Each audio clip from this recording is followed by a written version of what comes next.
Welcome to Below the Line, where we talk about working in Hollywood from the crew perspective. My name is Skid. I'm a former assistant director and your host.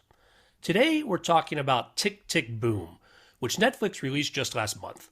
It's a musical both about and from the creative work of Jonathan Larson, best known as the creator of Rent, the acclaimed Broadway musical, and at a high level, the film explores the challenges of being an artist.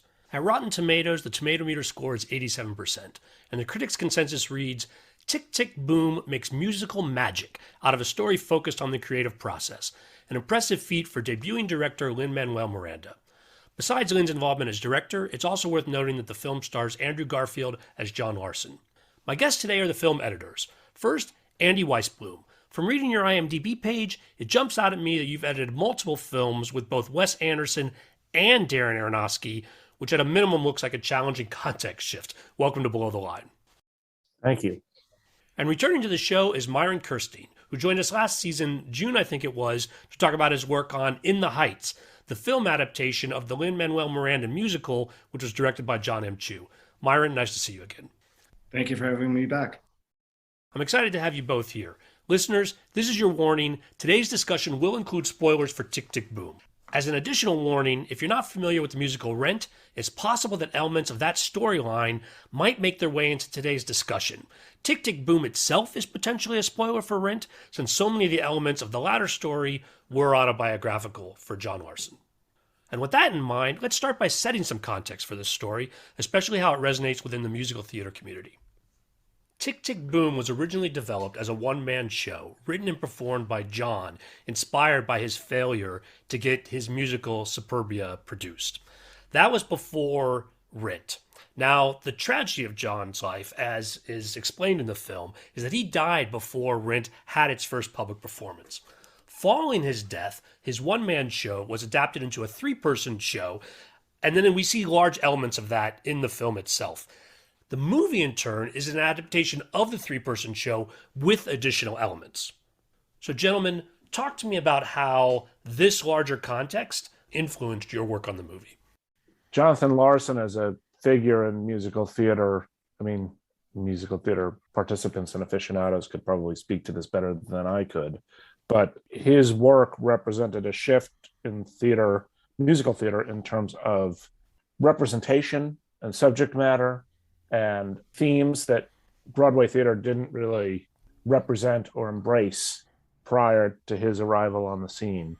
It was all posthumous, but at the same time, his legacy carries on for decades and influenced the next generation of people from different backgrounds with different stories, people like Lin. And he has spoken about this being a main inspiration for becoming the presence that he's become in musical theater, and learning that he could write about the things he wanted to write about that were important or familiar to him and part of his life experience that he might not have realized before. So Larson is kind of a bridge between where we are now and what came before with Stephen Sondheim and other musical theater figures. The other thing that's unique about him is that he was trying to make his mark at a time when musical theater was struggling in a specific way. Broadway was kind of at its nadir in terms of safety and tourism in the late 80s and early 90s, and also all of New York as well as the country, but I suppose you could see it in a very focused way in the musical theater world, how it was hit by the AIDS crisis. And a whole generation of talent either died young or was lost or whatever, and it was dying on the vine in a moment when he was trying to make his mark in that world. So that's kind of all part of his story and part of the story of the film, is what that turning point was in theater. It's all the precursor for it, the origin story, if you will, because he ultimately, as you say, never lived to see that success. But that's part of what's interesting here. Tick, Tick, Boom is a fascinating document because he was making a record of his struggles to become successful in theater and of time and place, which is just a great time capsule for everyone who wasn't there and who are influenced now without even realizing it. It's amazing how many people know Jonathan Larson and how many people who don't know Jonathan Larson to some degree. And I was one of those people that needed to be educated by Lin, and he told me what that impact was of seeing. Was it a off-Broadway production, Andy? Yeah. And to be part of something that educates an audience not only about Jonathan Larson, but even people who haven't seen Rent, and give them some context of what it was like to live in New York in the early 90s, and which is much different than it is today. And to show that there isn't really a Lin without Jonathan Larson is something really special. Well, tell me about how each of you became involved with the project. Andy, I know you started first. Talk to me about when Lin came to you and what those early contacts were about. I spoke with him first in late 2019 about the project. I was approached as a New York-based editor, which is where they were doing the whole project, and we chatted for a while about the whole New York scene and our in that time and place and our familiarity growing up then. Myself being a little bit older than Lin, I had a slightly different perspective, but 1990 was kind of my time to graduate high school and move on. And I was very familiar with a lot of just culturally, even literally, with people who traveled in a lot of the same circles as Larson. And obviously that was all exciting for us to talk about and share together. And I think he knew that I understood what that time and place was about and what people today may or may not understand about it. And I think that was a reason for us to connect and become part of the project. And then at a certain point, through the misfortune of COVID and everything that has happened in the past few years, the project went through a long delay in the middle, and other things on my schedule kind of creeped up for me that I had to leave for to work with Darren Aronofsky, who I'd worked with in the past, and he had something coming, and it's just a commitment I had.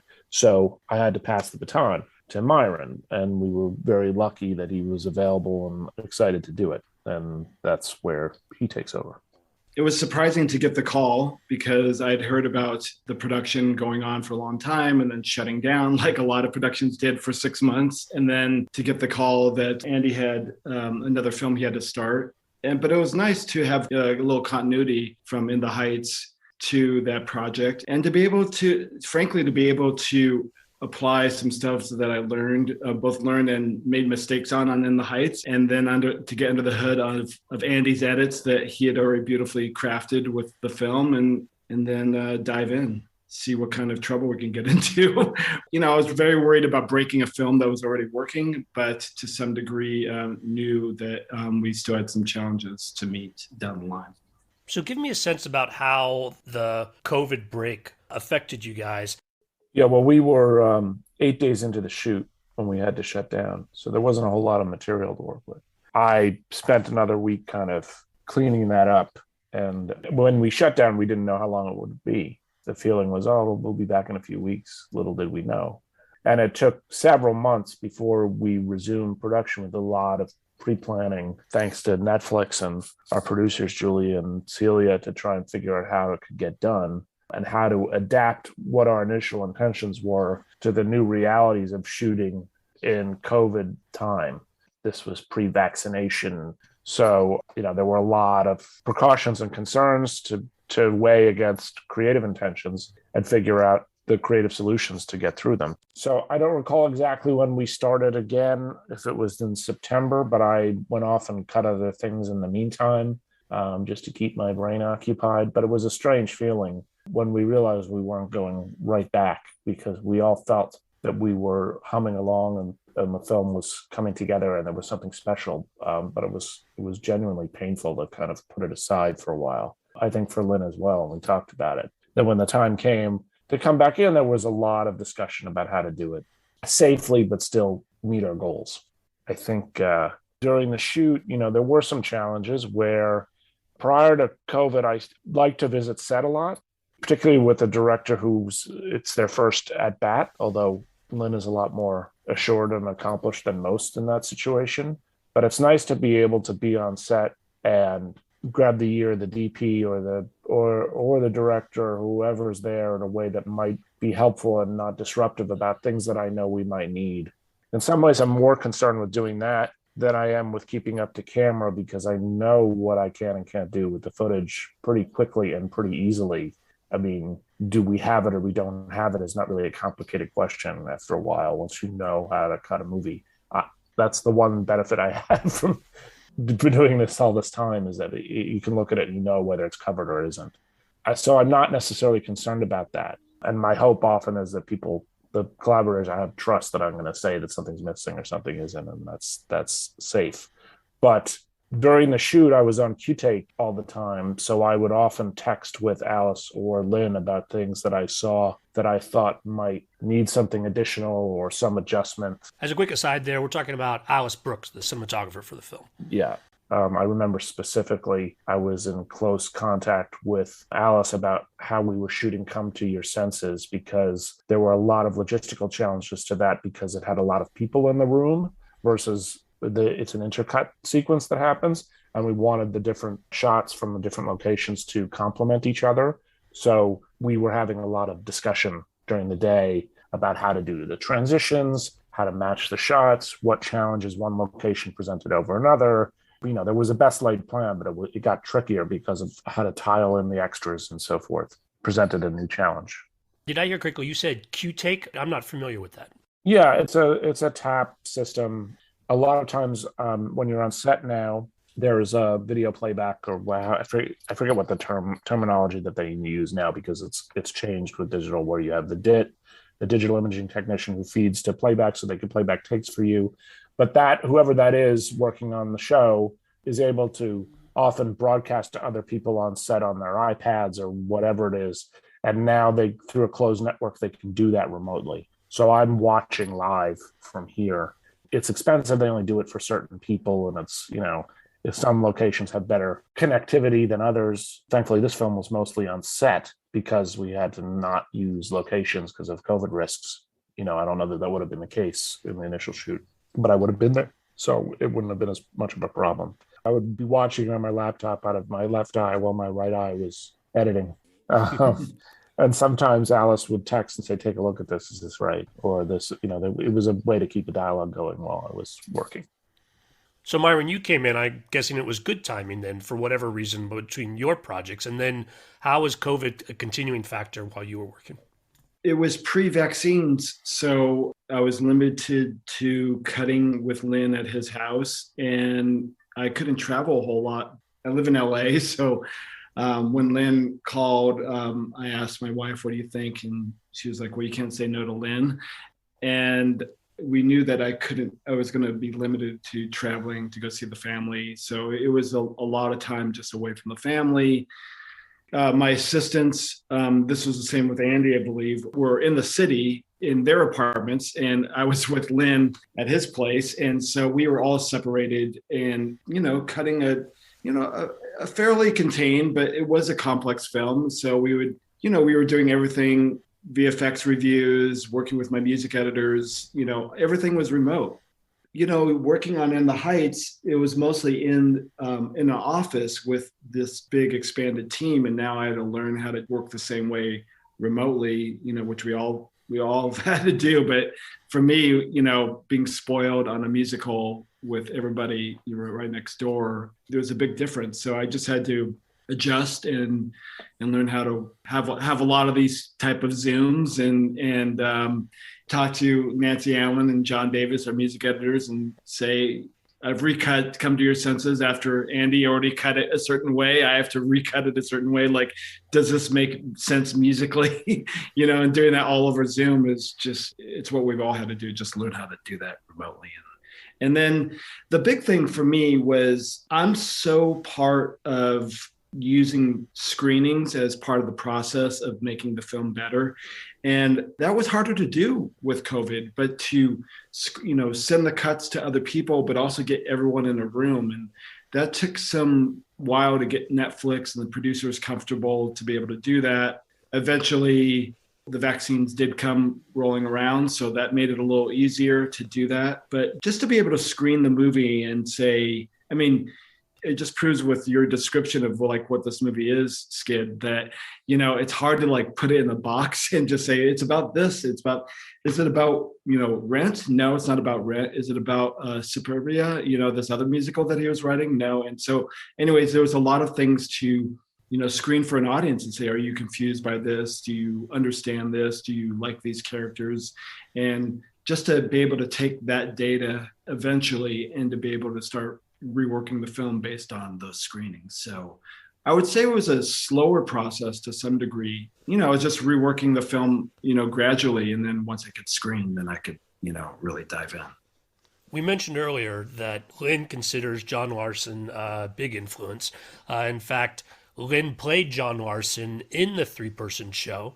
Talk to me more about working with him and what of his vision he was bringing to this. The thing that you look for in a director, always, or at least what I look for, is someone who is decisive. I forget who it is who said it, but it doesn't matter whether a director has technical expertise or knows exactly what they're going to do in advance and how much they storyboard and how much they plan. It's the ability to make a decision and have a consistency to it is the key to developing and delivering a vision, right? And I found Lin to be very clear-headed and very decisive about what he wanted and where he was going with things and what the choices were creatively and how to get through them. And he was always gracious and kind about it in terms of looking at alternatives. And that's all you ask for in a director, I think. It's always important to know who's making the choices, who's making the decisions in the room. There are plenty of unfortunate situations on a film where that's not the case. And I was grateful for the fact that that's what it was on this one, and that's who Lin is. It was also great considering he hadn't done it before. I mean, there was more than one person that I had heard react to the film saying, I can't believe this is a first-time director. And it's because the choices and the ideas in the filmmaking are so clear, but they're also not static, meaning he adapted and changed things based on stuff he found he could recognize was and was not working. And that's part of his background as being the creative vision behind other works that have nothing to do with filmmaking. But he's always wanted to be a filmmaker, and, now he is. I would agree with that. Like, it was amazing after having, when we first started screening for an audience, he was like, oh, this is just like previews in the theater. And he really was able to like take that data and it's like, okay, now this is how we tweak this joke, or give me some options for tweaking this joke or working on this performance. And so it was pretty amazing how flexible he was in the edit. And there was plenty of first-time filmmakers where you're like, I know you're a genius, but can we just try this other option? And it never was like that with someone who is a genius, to be able to, try 20 different options, for any given problem. You can see the analogies between what he has done and continues to do in theater and filmmaking, and he would constantly recognize them and bring them up, like Myron just mentioned, and also how editing is like the writing process back again. He was able to dig his way in that way.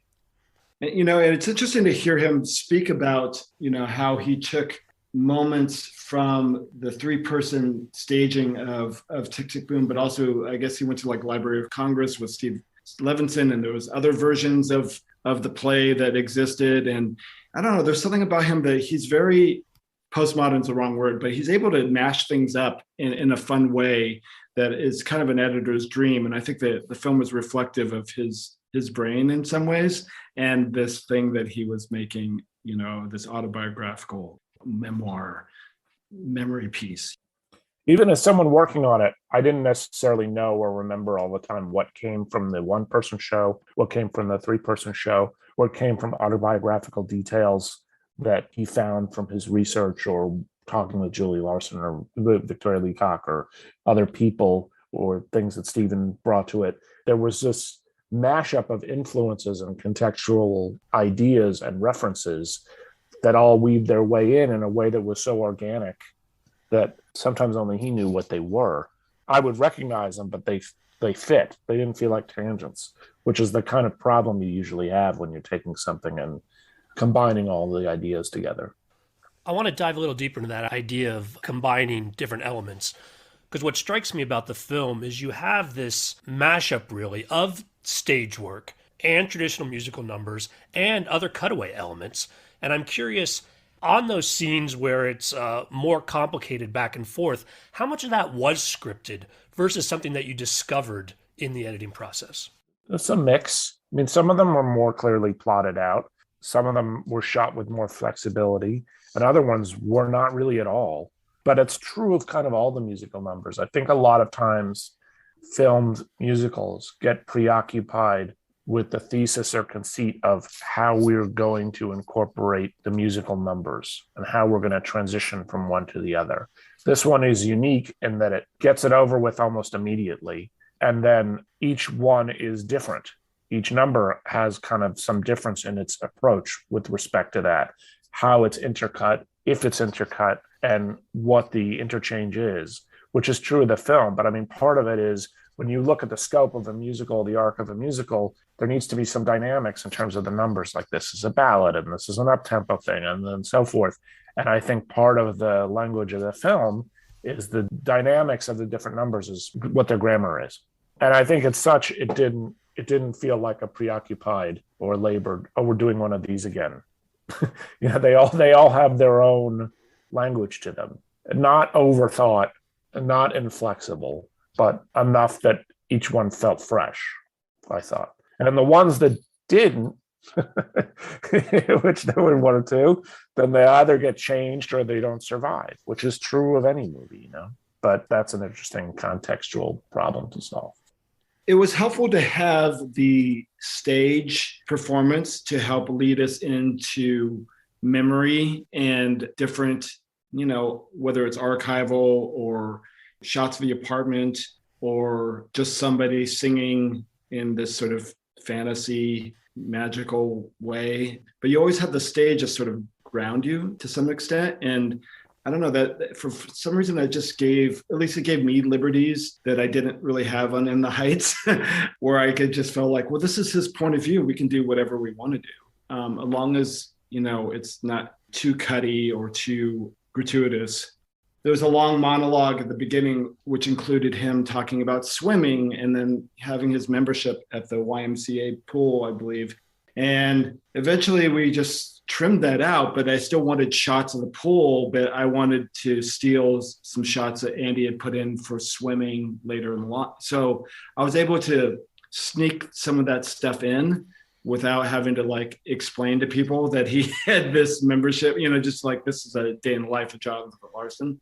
Anyways, I just felt like we had some liberties, but it did help to have the stage sort of ground the point of view. He's telling the story and then, going from there. Well, before we talk about specific scenes, I want to ask you guys about a couple of overarching themes or techniques that jumped out to me, and then have you add any that perhaps mattered to you, but that I've missed. The first I want to ask about is the concept of time, and I'm thinking specifically of ticking as an ongoing theme. It just represents pressure for him, right? And his conflict and his ultimate choices. Is he running out of time in terms of, holding on to the dream of being a successful musical? Is he making a successful musical? Is he running out of time with his girlfriend and making a life choice about whether he's going to take a longer commitment with her and live with her and move on and, define the corners of his life? Is he running out of time with his friends? These are all the pressures that build up on him. And of course, the thing he ran out of time with was the thing he was going to be out of time with all of it. He didn't know that. But that's sort of the thing hanging over the movie, that it's all context, whether, to him, his biggest pressure, which may seem selfish to somebody else, is just whether he's going to be a big successful star writer or not. Meanwhile, everybody else is facing their own personal dilemmas of running out of their own time. It was only after he grew up a little bit and understood some of that did his perspective and his writing change, and he became a different artist. Yeah, so it was another fun thing to play with. Andy and Lin had already placed the idea of the ticking throughout the film. And so when Lin said, can we put some more of it in, just trying to find places that felt very organic. I love this big fight with therapy. And then just to put a little ticking, I put this subway shot of him riding the train, on the way to the focus group. And just to have that just subtle reminder of don't forget, you still have to write the song. You still aren't finished. This, again, this idea of pressure that Andy was talking about. And then also not going overboard with it, because a good idea needs to, be contained as well. So, well, it's what you ended up doing there is kind of saving it for the peak pressure moments. Whereas originally the film kind of started with it as an idea, which always felt a little strange to me because it was at a point in his life where he's evolved and maybe not feeling that same pressure. But I don't know what your guys' conversation was about that. I mean, I know why the ways that it changed were for other reasons, but I always kind of recognized it as an aspect that was part of the neuroses of the character that maybe a little goes a long way. Skid, there used to be a scene with him backstage, basically getting ready to perform Tick, Tick, Boom in front of the crowd, and he's looking at a clock. And right away, we established the ticking. But God, there was so many debates, especially with the producers and Lin and I, about like whether to keep that. And it was something that was almost still going to be in the movie up to like the last couple of days. But it was this sort of idea, like maybe he's evolved since then, and now he's telling the story of the ticking rather than the ticking is still haunting him. And again, to have the audience fall in love with Jonathan and then experience the neuroses is something we played around with a lot. So yeah, the ticking could, that could get, hard for an audience if that's too much up front, I guess. It makes it not the first thing you learn about him, which I think is helpful. There's another technique that reoccurs throughout the movie, and that's the overlay when he's writing in the notebook. That was an idea I had early on in the assembly process, even in the initial part of the shoot, because I remember thinking, Lin talked about this idea of a reveal at the end, that all these notes that you constantly see that he's writing in his pad, and all these notes that he's written down, these questions, which are the end song, lay themselves out on the floor as like his ideas for future songs. And I felt like it needs more of a motif or visual setup, this idea of words and questions and ideas hanging in his head. And then we needed to find a way to thread that in the movie. And we had these moments that are kind of like these dead pauses of him writing in a pad, which are not particularly visually interesting in the body of a scene. So it was an idea to just kind of seed it for later. Hey, when he's writing in this notebook, it's important. And so that we had a few moments where we do that. And then the lyrics find themselves in the pool, which makes that part of the motif. Words on the screen when they're, we're scanning through Superbia, trying to make it the idea of him being a lyricist, dancing through the movie and paying off at the end. That was where it came from. It wasn't a scripted thing. It was just I knew it was a notion that wasn't quite landing. And if there was a way to solidify it, it would help us. What I love about it too is that it shows a writer's process. And I think you would get that maybe if you saw a pad too, but there's something about seeing it on the screen that feels like it, you get to be, part of his thought process and recognize, that he's trying to figure things out. I mean, I don't know how many times we've seen the artist's process, but for some reason that this really lands for me to see it on the screen and then culminating with swimming and the words have come to your senses or developing in the background and then you get the reveal. The only problem is like then Andy left and then I had to develop it with with the VFX company to like make it as elegant as possible. Like, God damn you. Like, but it was mocked up. But I know what I mean. No, it was great. But yeah, there was this sort of like giving people enough time to read it and all that sort of fun stuff. I just remember when we got the dailies and I was looking at it, there was these kind of afterthought inserts of pads and people writing, and I was like, this is painful to cut to, and I don't want to cut to a pad in the middle of the scene. How can we make it integrated? And that's where that came from. Mm-hmm. Well, I think it's fascinating to talk about these solutions to issues with the film that are developed through the editing process and not contained in the original script. Are there other elements or themes that you think were important for this movie as far as how you approached it as editors? One thing that you always end up finding is the evolution of ideas through a movie and how to make sure that they're tracked properly and that you're setting up whatever it is you want to pay off later, and always finding ways to reference those ideas along the way if you can introduce them editorially in some creative way. There's not always great opportunities for it, but when you do, it helps the feeling of tying things together as one instead of out of the blue. Andy and Lin had put in quite a bit of archival footage later in the film, sort of describing Superbia to the audience. And to some degree, at the end with Louder Than Words, showing basically Jonathan's legacy with Rent. And that inspired using archival at the beginning of the film with setting up the frame. And I don't think we would have ever gotten to that point if that hadn't already been experimented with in the beginning. I don't think I would have necessarily gone there if that wasn't buzzing in my brain. It was interesting that we pulled that stuff out later, but except for like one shot, but then ended up using a sort of, a different use of it, but still the idea of, the texture of archival and, Lin and Alice had the smart instinct of running the video camera while they were shooting 3090 and the stage in the same way that Jonathan's archival performance was documented, so that we might throw it in or might use it. We knew we were going to use it at the end, but, it'd be great to have, and it wasn't hard to get, but it wasn't a priority. It's interesting to think about it in terms of the evolution of how the archival got there.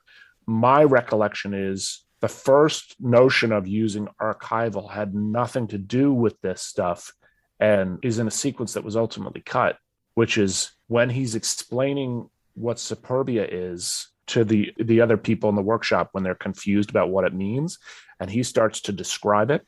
And it's kind of this elaborate explanation that he gives of this convoluted story.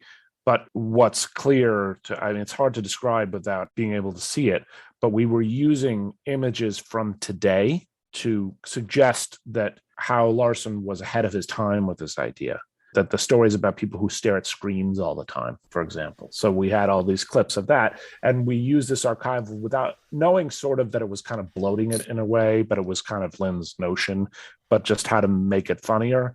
I suspect it was kind of a time suck in the end for a fairly small joke, but it still gave us license to start to add archival elsewhere in the movie, so it wasn't a one-off. And the place it clicked in was the end of the movie, which then kind of gave Myron other ideas towards how to make it a bookend. But it wasn't a scripted conceit.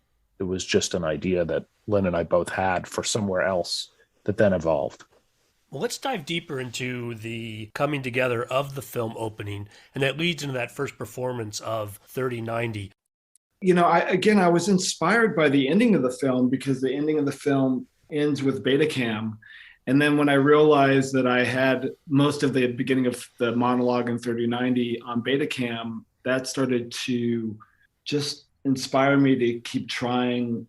I must have tried a couple dozen versions of the opening of this movie, everything from the piano being unveiled from Y to, starting different scenes at the beginning of the film as like a flash forward. But I landed on the beta camera, and that gave us license to try Susan's voiceover, which took a lot of time, a lot of rewrites. And then we did additional shooting with Susan and Jonathan in the diner, which was shot in beta camera, and then trying to figure out a way to then get into our film, our 16:9 sort of footage, basically him starting to play the piano and then sucking us in that way. But that frame, that starting the movie, that it was quite an evolution of just trying so many different ideas and being pretty close to failing almost all the time.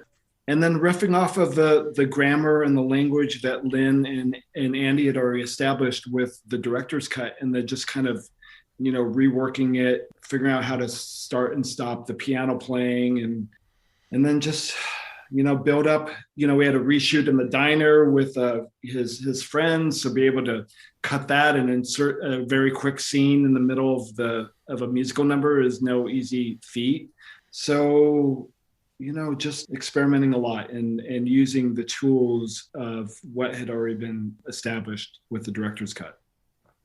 So Myron, what strikes me about what you just said, additionally interesting, is that so those intercut scenes of them in the diner, you needed it, and so that was part of the reshoots because of the way that the edit was coming together and knowing what you needed in the film overall and wanting to sort of establish that early on. Am I understanding that correctly? Well, it replaced a different scene. there was a different scene that was just between Michael and Jonathan about Michael packing, moving out of the apartment. And Jonathan was talking about freaking out his play and that he has to write his song, was all stress. And the scene that that ultimately replaced it, introduced his other friendships like Freddie and Caroline, and where he worked in a way that was more great, less neurotic. But yeah, it did help introduce the characters, right? I mean, I'm sure that's what the conversation was. I mean, we knew we had to get Freddie somehow to land sooner, and same with Caroline, that they were, that world was underrepresented in the front part of the movie for us to be invested in what was happening with them.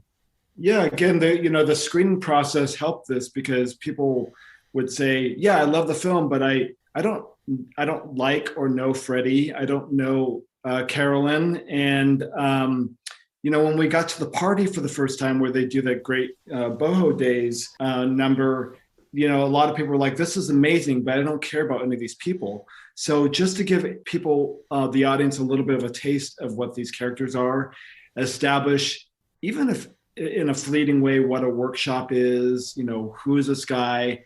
There was a lot of love for scenes in the diner. So to rebuild the diner on, which is an easy task on set, and to shoot a scene and do it quickly. But it was all out of, like, again, screening the film, figuring out, what the audience needed. And then Steve Levinson would come to Lynn's place, and we'd sit there, and I wrote in cards, scene at diner between friends, and I was pitching scenes, and they're like, okay, now you geniuses actually write this the scene that I'm pitching here, and at some point, the first 15 minutes was just like a bunch of cards.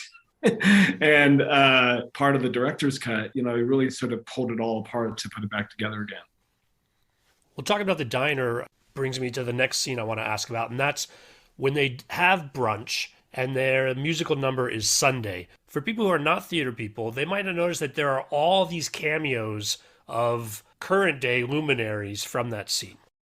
Yeah, they're all Broadway legends, and it was Lynn's idea from the get-go that because that number is essentially an homage to a Stephen Sondheim piece, that would be the place to kind of honor all these people that had come before in some kind of grace note way.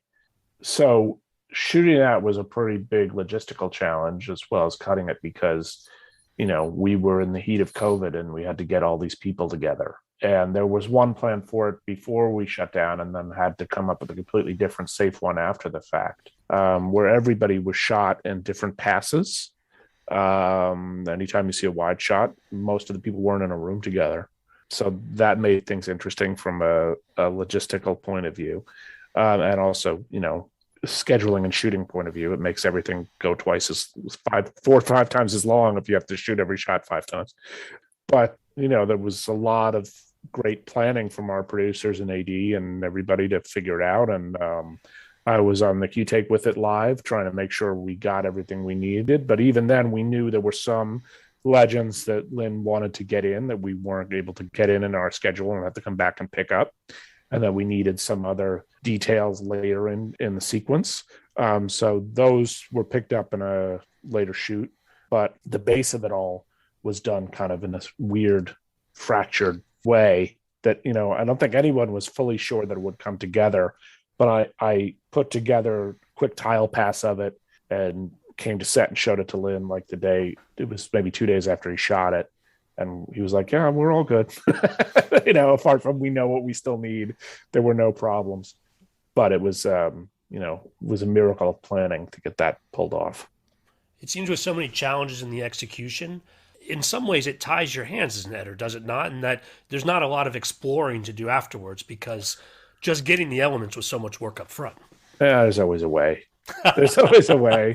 And you always talk about, say, certain safety valves that you get, which we did and I asked for. And even as shot, there were things that, you always overlook something. Like there was a whole section of action that wasn't really covered in the song that we had to figure out how to deal with, just because of the way it was shot in pieces.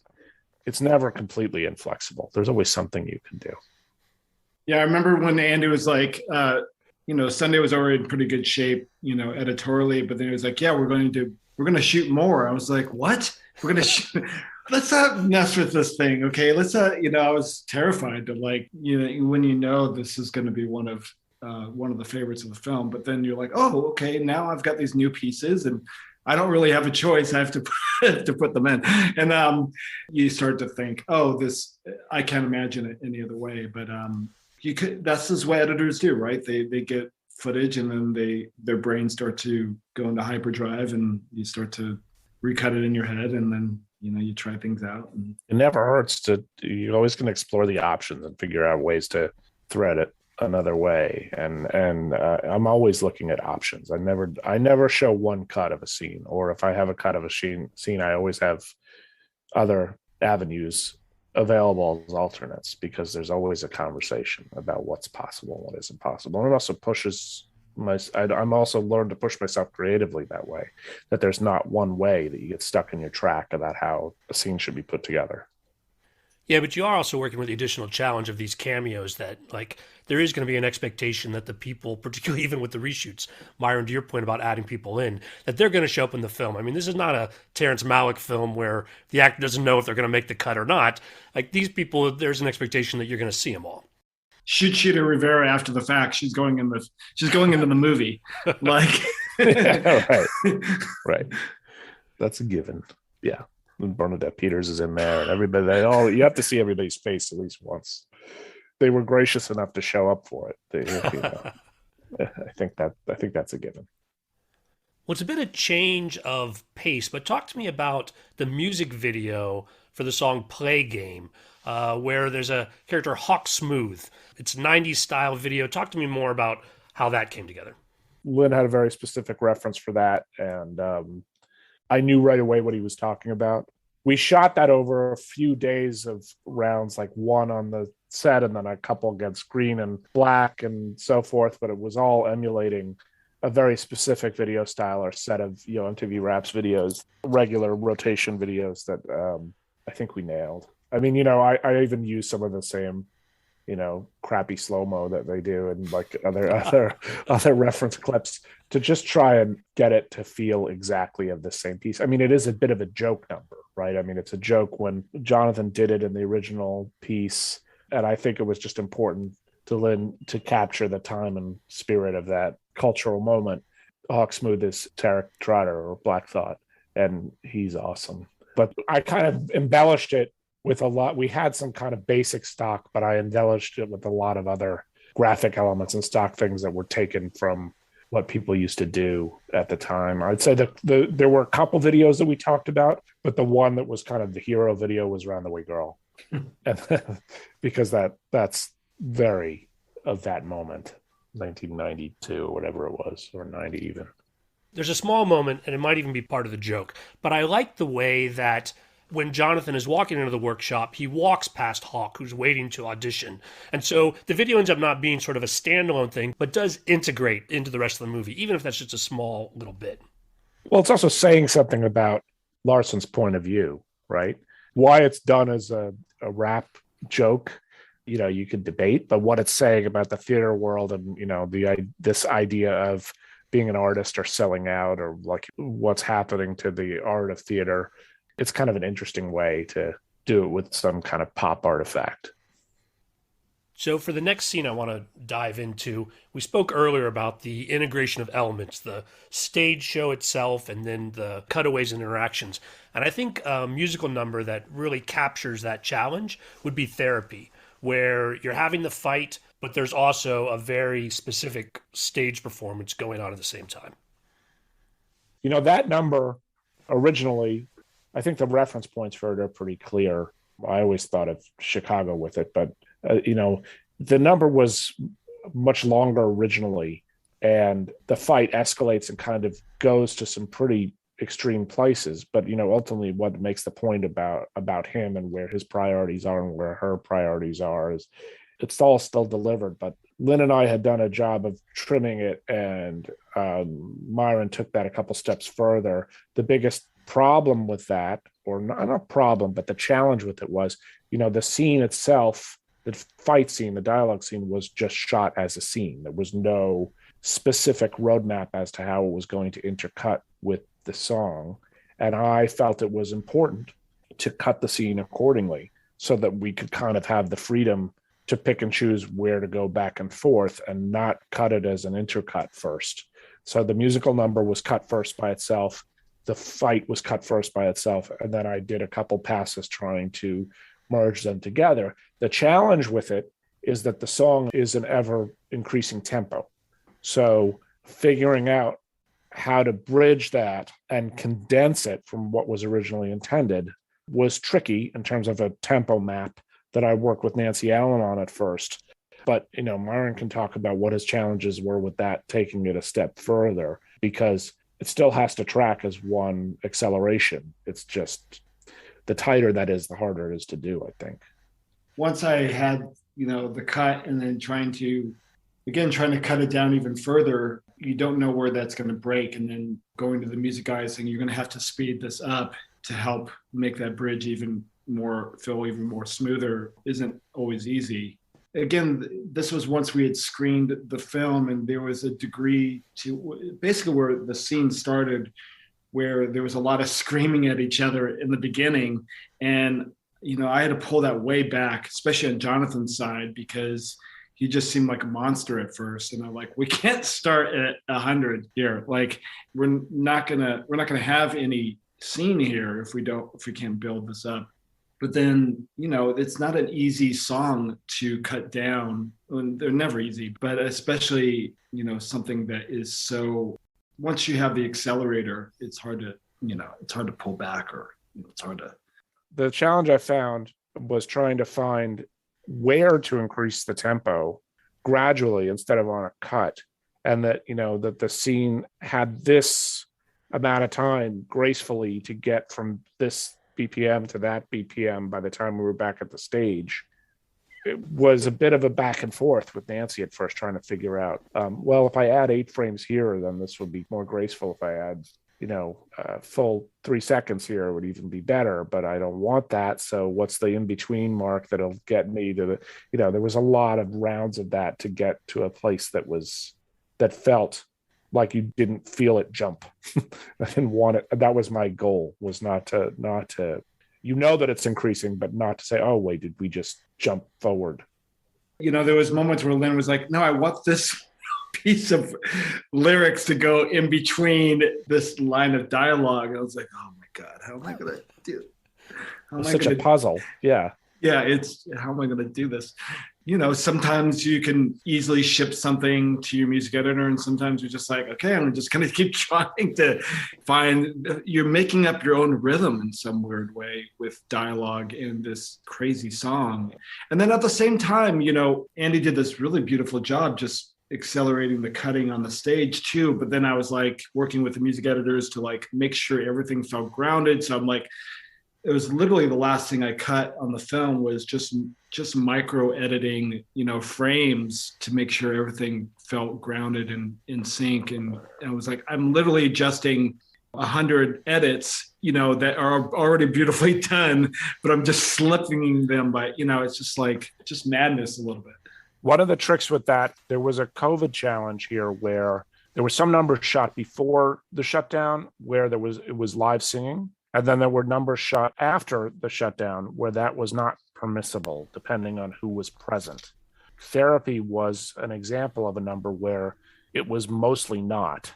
And most takes don't have live singing, and a few takes did. But as the tempo is increasing like that, to expect Andrew and Vanessa to act and be in perfect sync with their pre-record, it was a nightmare. So you had to try and figure out, there was a lot of dialogue, vocal editing that was happening even just in the assembly process to make sure we weren't. So I know exactly what Myron's talking about, because you could slip it 2 frames to make a cut work, but then they're completely out of sync with what's happening. And it's just an endless maze of tempo mapping and remapping. So a scene like this where you know in advance that there's going to be challenges that have to be solved in editing, how is it captured in the original script? It basically said, which was, I'm not knocking Stephen, but he said, as they're arguing, these lyrics on this side of the screen will intercut with this dialogue here. And it's not laid out specifically how that's going to happen. I mean, I knew that they had to they had to exist separately, as I said before, and then make them. There were certain things that were meant to play against each other or bat one right after the other as landmarks. But, to be fair, you can't really tie yourself down like that in shooting a sequence like that or conceiving a sequence like that. No, and it wasn't a knock on my part either. It would be foolhardy to try, not knowing what you were actually going to get. And so I was curious just how it was sort of, the challenge was documented, if you will, as sort of an idea. It's just as simple as that. They're going to intercut. Fix it in post. That's also the fun of it. It's not necessarily a bad thing that they're so complicated to figure out. There's no wrong answer in terms of figuring out how to make those things interact. And we changed them a few times where certain dialogue sections played relative to the song and taking out a section of the song and, going back and forth and trying to figure out how they could accelerate together the fight and the music. What's fun to, be an editor to come on to something that's already established as well is you see his problem solving, see Andy's problem solving, and then you're like, okay, now it's your turn. And that's when Lin's like, okay, are you ready for this? Are you ready to now do your version of intercutting the, and like, okay, here we go.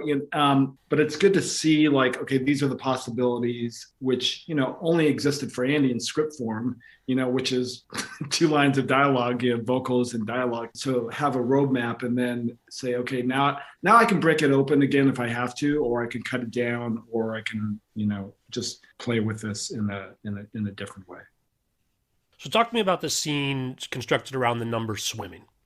The music number for swimming also had its COVID challenges, but ultimately was figured out. And Alice and I had a lot of conversations with Lin about how to maximize our coverage there so that we had enough dynamics grammatically to have new ways of doing each lap, because watching someone swimming laps is not a particularly cinematic or exciting activity.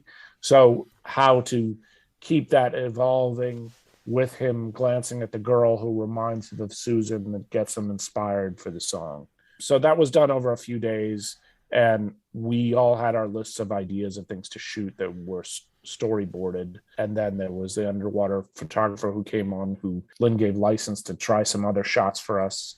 And we were worried, or at least I was worried, because I had shot other things underwater, and I know how challenging it is, particularly for the actors, when you suddenly have a 33-second section underwater that the actor's supposed to perform. I know from past experiences, if you get something that lasts more than 3.5 seconds, you're lucky. So I didn't know quite how they were going to do that, and I kept suggesting different shots that could help me get through that if there was a struggle. And as it turns out, Andrew's an incredible swimmer, and none of that was a problem. So we got well more than we needed there. I think we got plenty of what we needed there, which was great. It was more just about the lap swimming. And then the initial challenge that Lin and I had with it was how to cut it down from what the original piece was, which had a few too many references to him kind of leering at this girl on the side of the pool, which, it kind of had a joke associated with it, like the girl reacts to him staring at her too much. It just seemed like it was overkill. So we reduced that to what we thought was the essential bits. The main evolution that happened after that point, which Myron can talk about, is the underwater stuff and the visual effects, because that was just kind of a seed of a conceit there that we hadn't fully figured out yet. It was pretty mapped out as far as the time is concerned, but just trying to figure out whether or not, how to bring those in organically and make them, just visually elegant.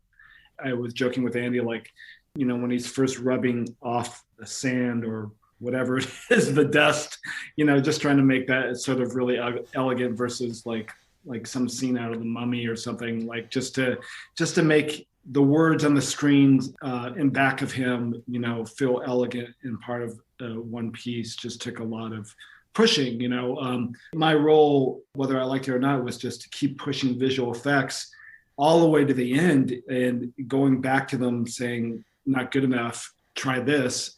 And that could be just a long process where you just keep trying versions of what does a note look like underwater, or what is words in the back of a Jonathan look like as they come on. What's also interesting to me is how, when Andy says we had to cut down a section, when you're cutting down something musically, that's not so easy. Or when you're rewriting something, that could take days, if not weeks, trying to figure out how to do that in a particular song, whether it's Therapy or Come to Your Senses, which we both rewrote. It cut down many times. And so when he says, oh, we just took out this section, I'm thinking, I shudder to think how long and how hard that is, that process. I mean, I did have Lin-Manuel Miranda sitting in the room with me. It's not like a head scratcher when it's him. Like he's able to. If I could turn to him and say, if I go from this bar to this bar, does that work for you? And he would say yes or no. Maybe from this bar to this bar would be better, and then we could cut in the middle of this, and then So I could cheat, but yes, it's not always as easy as it sounds because it's not as designed. Of course. The one little thing I did on Play Game, which was just cut down one reference that he wanted to lose. And he said to me, well, this is actually after cutting much more complicated things, over the course of it. I was like, well, I got to hand it to you, not to cut music. I'm like, that's kind of like the blessing you want to hear from Lin. Like. The next musical number I want to ask you guys about is Why, which is where Andrew's playing the piano in the park, and it's intercut with memories that are also largely video cam square. Well, that sequence was shot pre-COVID, or actually the night before the last day of our shoot, before we shut down. And we knew it was pretty special at the time. Originally, it was not really conceived as archival footage. It was like full-on theatrical scene performances in a school plays, audience bowing, all this stuff. And Jonathan playing at the piano was going to be present in these flashbacks. So he would be playing and singing in the corner of the frame in these other locations, remembering his childhood and his friendship with Michael. And it would track through these different things. That was obviously impossible to shoot once we entered COVID world, because you had to get all these kids together and do all these other things. So we knew that as a number in itself, that cinematically it was hard for it to stand alone as just Jonathan sitting at a piano in the Delacorte, because it doesn't hold up over that time visually. And that's something you can do in the theater. You can't do it in a film. And it needed to evolve. And we knew we needed to see the children because that was part of it. So Lin brought some footage of his own childhood to the equation, school plays and stuff, that we used for those ideas. And then we turned some other footage from both test shoot and elsewhere in the film, outtakes, to play like video footage as he became a young adult, as kind of a placeholder for knowing we would have to reshoot something that would fit those holes in a way that was safe, which happened after I was gone, but that was the template for that. People love that archival footage with Lin. Like at some point they were like, well, maybe we should keep this footage in the film. Like a couple of the producers just loved it so much. I was like, so when we, it's sort of like Sunday when we were shooting this footage, it's like, oh my God, this is such a beautiful sequence. Now I have this new footage that I have to now insert there. It's no longer Lin, but our casted sort of Michael and Jonathan. So to place that in carefully without destroying what was already beautifully built. Yeah, and again, it was another new element too. So it was like a piece of Super 8 that was shot, and that also was like, well, maybe I should put a little piece of that at the beginning of the film, when we were first talking about Michael. So anyways, it was an evolution from where Andy started with Lin and this original archival stuff, and then what I was playing around with. Well, Myron, it's probably a question for you. I know that at the end of that sequence, there's one shot that is not done in an archival style where the two boys are sitting on the dock. I know how that spoke to me and sort of the emotion that it evoked, but I'm curious about your and Lynn's thought process behind it. Yeah, I wasn't when they shot it, I wasn't sure how to use it because we were breaking, again, we were breaking some kind of established visual grammar. Okay, now we're doing a flashback that's outside of this. But sometimes you just have a piece of footage and you don't know where to place it. And you just keep trying to place things where you feel like you get a little goosebump in the back of your neck. And once you place it, like, okay, maybe that's where it should live. And so you just kind of take a chance of, originally we actually had these shots reversed where you first cut to older Michael and Jonathan later, and you have the kids earlier. But I said, no, I think maybe it'll land more emotionally if we reverse it, which is just counterintuitive. But for some reason, these things don't always make sense until you try it. And then you're like, yeah, that for some reason, it just makes sense to have, going back to this innocent moment where they first met and sitting on a dock together. And anyways. Personally, and again, intentions aside, I found that the archival footage captured very much John's nostalgia while he was playing the song in the past, but then having that shot at the end that was not archival brought that forward and sort of motivates then his going back to Michael and having their conversation, like sort of bringing the past back to the present. So I found it very effective, whether it was just intuition or intent. I really like that small bit. It's all intuitive. But I think where I was confused is that he's actually talking about a moment like this during real life in the monologue. So I kind of feel like real life and why are, they're tied to one another. So he's talking about this innocent moment with his, best friend, and to be reminded of that, to land on that this is what it's all about for him, this relationship. So much of editing is just intuition and trying things and, listening to yourself until tears start to form in your eyes. And then you're like, okay, that must mean something. I guess I'll put it there. Talk to me about the final song from the performance, Louder Than Words, and then how that takes us into the wrap up of the film. The core idea of at least cinematically of that number is that's when we finally show the audience of the frame performance, the Tick, Tick, Boom performance, and see that all these people from his life are there.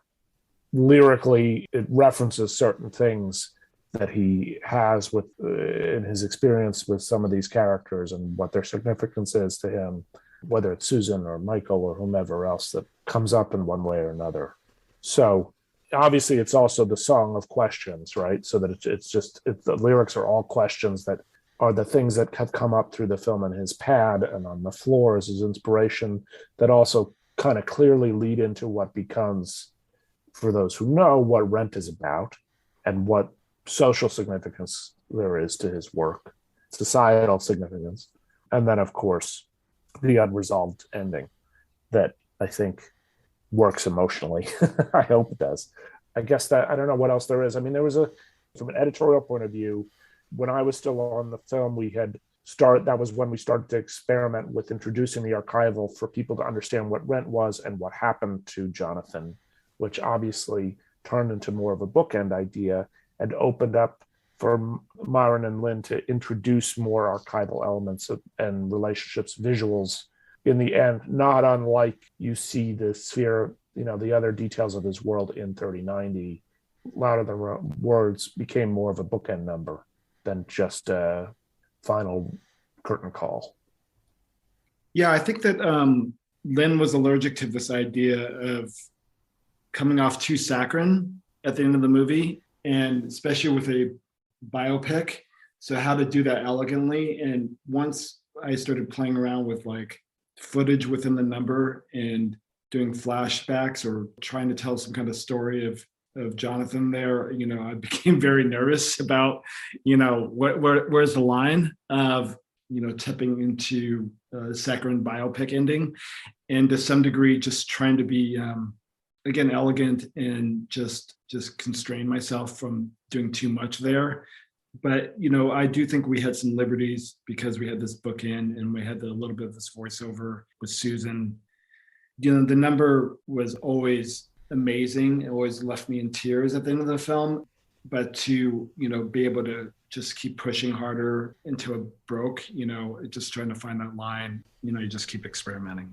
Hopefully we didn't break it, Andy. No, you didn't break it. Well, I think you found the challenge the challenge that we were talking about at my departure point was we were trying to come up with a way to flash forward and show what happened with Jonathan's legacy and how what he meant kind of spread out into the world. But the problem with it is that it's clearly not from Jonathan's perspective, right? So you kind of took some of that stuff and put it at the front of the movie before we're in his point of view as context, as opposed to just tagging it on at the end, which is what makes it a bookend, which I think is the right solution. And I think it was where it would have had one way or another that we needed to say it, and that the best place to get it out is up front. But it is a tricky thing because it was always a topic of conversation, like what part of the context is in the movie that we have to explain to people what the movie is, what part of the context is outside of the movie. And, you have these conversations like Menk had come out and we were talking about, like, imagine David Fincher explaining to the audience who Orson Welles and what Citizen Kane was. He would never do that. But he also doesn't have the same emotional goals that we're going for here. So what is the line of where you're just kind of being expositional in a way that the emotional aspect or the saccharine aspect, as you say, is unearned by the film itself and not related to what the film is about, it's tricky. I think it's successful. It's hard. I mean, it's a very subjective thing, though, how to pull that off. Yeah, there was moments where we're literally like, are we going to literally write dialogue at the end of this film explaining, what happened to Jonathan Larson and his impact and his legacy? And when we first screened the film, we were like, oh, I didn't know he wrote Rent. I was like, oh my God, what are we going to do with this? Or how do we do this in a way where we can give a certain audience access to Jonathan's character to be on the same page without tipping into this place where you've seen it a million times and it has nothing to do with the film you just watched. Well, the trick is having it be emotionally relevant without that context outside of the movie, and that it has to still work without explaining that it's not dependent on that, which I think the film is mostly successful in that, because it's about certain universalities about creativity and making a mark in the world and all these other things that I think it rings true. There's so much of this film skid where Lin and Andy had already experimented with just trying footage in different parts of the film. Just again, like, how do you intercut therapy, or how do you try these different flashbacks or flash forwards? And to do that at the very end of the film without an audience seeing that, again, you're just like, well, I don't know. Like, there's nobody telling me whether I'm right or wrong here to try this thing. You're just trying it, and hopefully your gut's telling you that it's okay. And, a lot of those experiments were happening in the last month of the edit, where we just kept pushing, and we'd screen it for people who were like, it almost works emotionally. And like, oh my God, well, what's going to be the tipping point? Will it be literally this shot of the two kids sitting on the dock? It's also got an interesting emotional shape, the whole last third of the movie, because at a certain point you've kind of tapped the vein, because there's a lot of emotional stuff that happens from the big spoiler to the point that Suburbia doesn't take off. From that point forward, there's just kind of one revelation after the other. And I knew right away that was going to be a problem, that we had like this 15-minute stretch from before we even hit Louder Than Words. That's all just sad. And that we ultimately had to find our way through that with some kind of overlap and condensing, which we did early on. It was like one of the first cuts that we made that Lynn and I both recognized it right away. I mean, I knew what was possible there, but when you're assembling a movie, I'm a strong believer that I cut nothing out when I do the assembly. And we have to lay all the cards on the table. You have to explore all the intentions. Now, I may, on the side, make my own time to cut the alternate that I think is ultimately going to be. But when I watch the assembly, I'm not showing what I think is the intended movie. I'm showing what I think we were trying to do in each specific moment, what we were going for. It's not meant to work as a film when you watch the assembly. You're meant to see what your options are. And that's why I try to include all the coverage, all the scenes, all the beats, unless it's really explicitly talked about in advance that this will never work. But even if it just puts it in your mental inventory, that's something that has no use at that moment when you're trying to solve a problem somewhere else. You say, oh, wait, there's that thing we cut out there that maybe we could repurpose it for here and it would solve this problem. That always happens. And it only happens if you don't cut off the options at first. So anyway, that's just one thing to be said about that last third of the movie, is that finding the emotional dynamics for it is tricky. I liked how there was footage of the actual Jonathan Larson over the start of the closing credits, just as sort of these emotions that I had about this person I did not know very well, sort of anchoring it with an actual visual rather than simply Andrew's performance. Yeah, I mean, maybe we were playing into the traditional biopic. I don't know, but to have this footage that showed him in the diner and showed him playing on the stage, and to be able to, I don't know, to show the audience how much Lin and the production got right as far as, the details, how closely Andrew was able to capture him was nice. But, I do think that to be able to play with that footage and create something elegant, not to be too saccharine about it, but just to have that texture, and then to show that, oh yeah, there was this Betacam footage, and we had our own Betacam footage. I felt like it was a nice tie-in to everything you just experienced. Well, there's this record that exists, right, that inspired the film, that inspired Lin, that inspired everyone. And, now that we've shared this person and this character and his life and what's important in his sphere with you for the past nearly 2 hours, and you got to know this guy, that here's the real one. This is the guy that Lin loves and that we loved making the movie. And that's what it's about. I think it brings that home. Andy, there's a nice little Easter egg in that footage where Jonathan I think he's tearing up a piece of paper, and it's right over our credit. So I thought that was a really funny little nod to what we do. Yeah. Ripping it up and starting again, throwing it away. Yep. Mm-hmm. Gentlemen, so many details and effort on the editing aspects of this film. With the space between finishing it and then sort of measuring the public reaction, where we are now, what are your thoughts about how the film's doing and how you feel about it now with it behind you? Well, it's really flattering to see how many people have reacted to the film, and a lot of people who knew Jonathan Larson's work, knew Tick, Tick, Boom, knew Rent, and the same reaction to a lot of people who didn't. And it's always really flattering when people recognize the work and are emotionally drawn into it, and hopefully it will inspire other Jonathan Larsons out there. That's ultimately, I feel like this is a gift from one artist to another, and to some degree a validation of what we all go through as artists. And the fact that people are responding to it is, it's always really nice. The biggest flattery of the reception is how all these people in theater lovers have particularly come out supporting and excited about the film and really clearly reacting to it, because we could have failed with them. So I'm glad that they it's more often than not you see a theater piece turned into a film and all you hear is theater people complaining about why they open it up, or is a crappy adaptation. It's been the opposite, which is great. I can't take credit for that as much as Lin can. I think, we were part of it, but I think that, his synthesis of all the ideas as a representation of his love of theater and why he does what he does is great. I also think that, there's this other theme in the film of mentorship in terms of what Sondheim meant to Larson and also clearly meant to Lin, and what Larson meant to Lin and what Lin wants to carry forward. It's beautiful to me that that's part of the impact of this, that people, whether it's the coincidence of Sondheim's passing as the film was released, all these people coming out, sharing their stories of his influence on them has been special to see, and has kind of opened my eyes to certain things of his significance that I didn't realize. But that the film resonates with that is special. So, gentlemen, where are we next going to see your work? I've been working on Darren Aronofsky's next movie, The Whale. And then after that, I'm moving on to Wes Anderson's next project.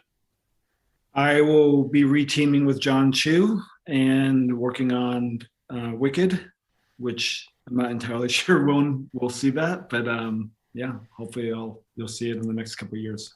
Well, gentlemen, really appreciate you coming on the show today, going into the specific details behind all the effort here with Tick, Tick, Boom. A pleasure having you both. I really enjoyed it. Thanks, guys. Thank you very much. I think it's good. Thank you. Season 9 is going fine, at least for me, but I hope for you as well. If you're new to the podcast, I hope you'll check out some other episodes. It's easy to peruse the entire catalog at the website, belowtheline.oneword.biz. That's B-I-Z. All episodes of the podcast are also now on IMDb, so you can cross-reference the film credits of my guests. Please subscribe wherever you get your podcasts, and rate us if you like what you hear. If you've got questions or comments, you can send email to skid, S-K-I-D, at belowtheline.biz. If you're on Facebook, you can find photos and other behind-the-scenes materials at Podcast Below the Line. And finally, you can follow the podcast on Twitter and Instagram. It's at Pod Below the Line. Thanks to Curtis Five for our music and John Wan for our logo. The logo is available on t-shirts, mugs, and stickers at redbubble.com. Loyal listeners, you are much appreciated. If you're enjoying this season, please tell your friends. We'll be back again next week, and here's a spoiler. We'll be talking about the original Matrix.